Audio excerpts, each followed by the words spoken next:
Bruce, in deference to you, I'm not going to read the whole first paragraph here. So this will be ad-libbed a little bit.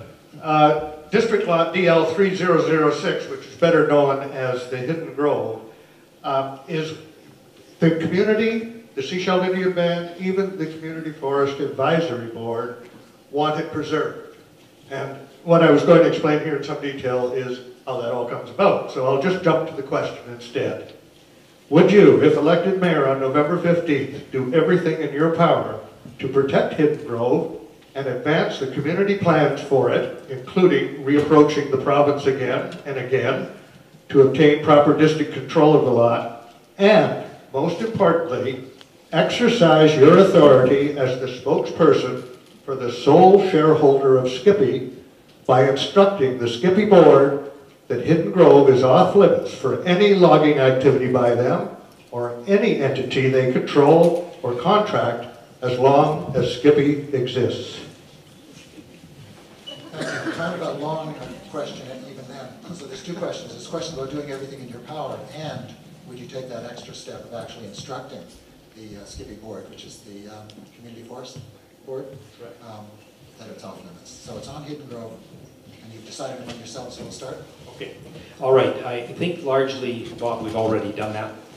You've heard very clearly in the last election campaign that everybody that ran for council supported Hidden Grove. And when we were given our community forest license, we recognized that it was within the community forest license and it was one mechanism to provide protection.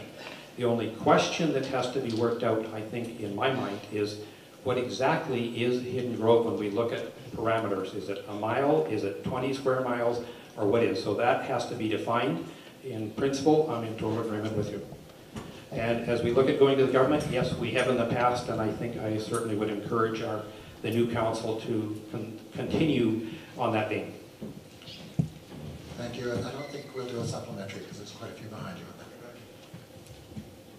The Hidden Grove is incredibly important to our community. It reminds me a lot of Kinnickinnick Park, another really important park in our community, and what will soon be Mission Point Park, another really important park in our community. We need to look at preserving these parks. We need to realize that that will be probably, as we look at these parks, they can be what we would consider to be carbon offsets. When the government comes to us and says, where are your carbon offsets? Hidden Grove, Kinnickinnick Park, many other parks, Goodwin Park.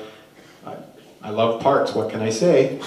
It's really important that we have them. I've in the past stood up for Hidden Grove. What I will do is go talk to the Community Forest Board, as Bob calls it, Skippy, and we'll negotiate how we preserve that park, and we'll look at going to the provincial government if we need to and getting them other cuts so that we can preserve Hidden Grove as I've always wanted to. Thank you.